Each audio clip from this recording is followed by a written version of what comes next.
Olá pessoal, tudo bem? Estamos aqui em mais um Bastidores Intelectuais de um Psicoterapeuta.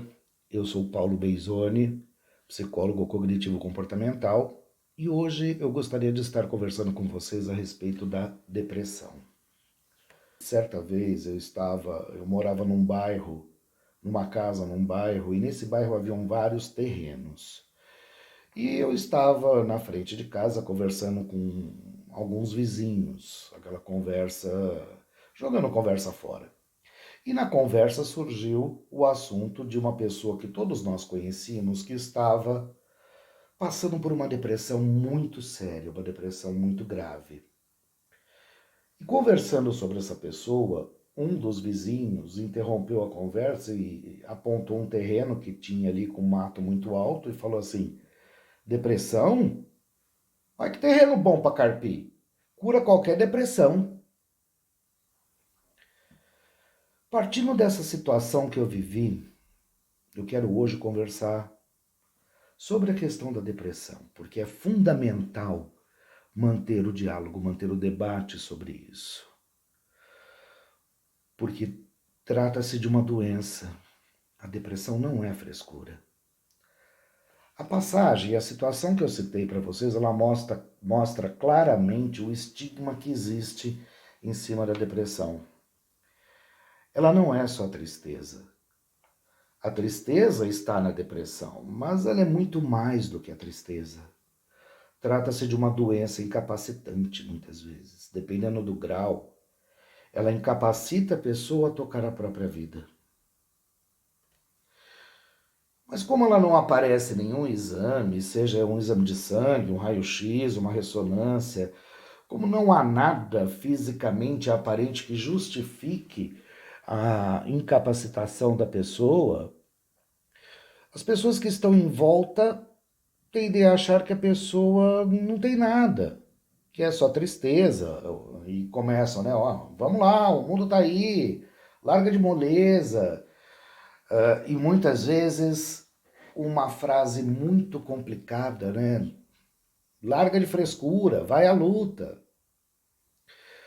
Veja, eu considero que o ambiente, que as pessoas que estão em volta de um indivíduo deprimido, que esse ambiente tem que agir de modo encorajador, sim. Porém, o encorajamento deve ser feito de uma forma específica. E para chegar nessa forma específica do encorajamento, acho que é importante antes conversarmos um pouquinho, entender um pouquinho melhor o que é a depressão. É consenso, hoje em dia, entre os pesquisadores da área de saúde, de que a depressão advém da combinação de fatores genéticos, né, predisposição genética, com fatores ambientais. Quando digo fatores ambientais, eu estou me referindo ao ambiente no qual a pessoa vive, né? No qual a pessoa nasceu, cresceu e está vivendo.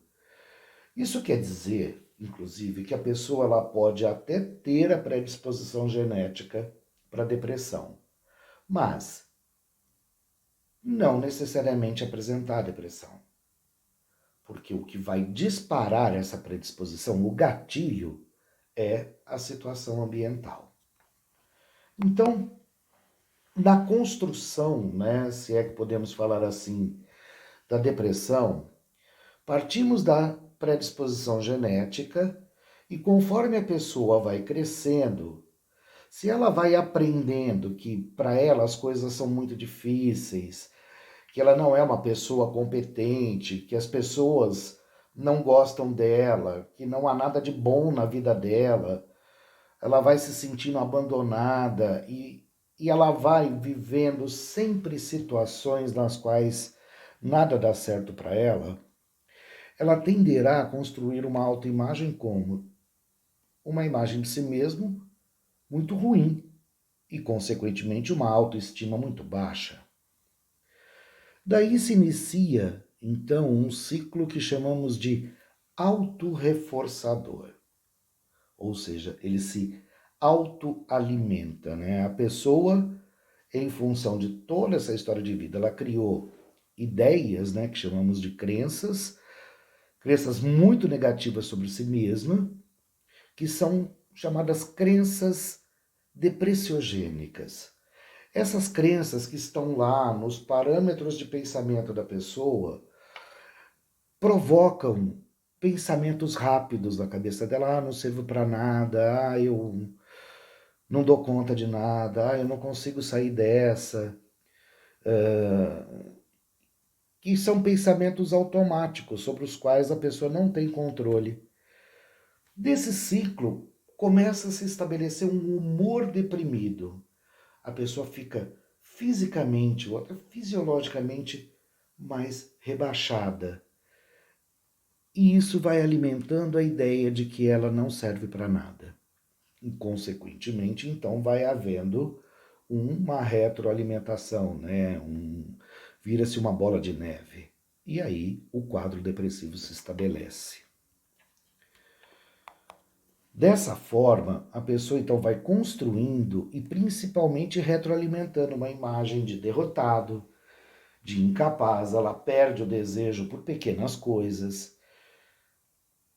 E muitas vezes, por pior que possa parecer, por pior que seja a situação de depressão, o indivíduo deprimido passa a se acostumar com aquela situação. E aquilo passa, pode até ser um paradoxo, a ser uma espécie de zona de conforto. E aí ela vai se tornando inativa, triste, socialmente isolada, com uma autocrítica muito exagerada, ela se critica muito, levando a uma desesperança e um desalento muito forte. O que é que nós devemos fazer então? É preciso, antes de mais nada, entender que não se trata de frescura, que depressão não é frescura. Nesse sentido, o paciente deve entender que ele precisa de ajuda especializada. E a família, as pessoas em volta do paciente, também precisam entender que não adianta simplesmente julgar, cobrar, mandar ir à luta.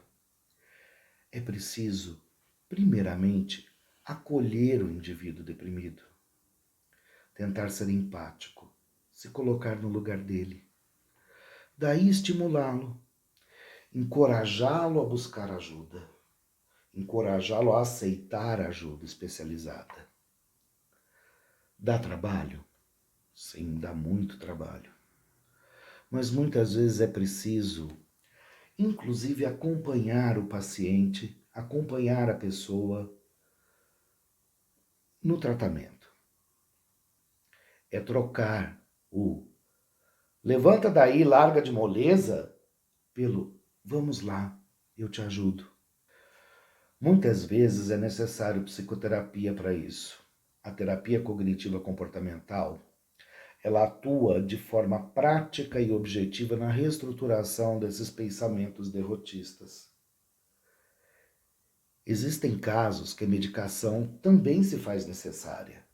E hoje existem medicamentos de última geração muito evoluídos que são muito bons para o tratamento da depressão. Há muito medo da dependência da medicação. Eu digo que, se você atrelar psicoterapia com medicação, o risco de dependência diminui muito. E há muito sucesso em resultados onde nem a medicação se necessita mais depois de um determinado tempo.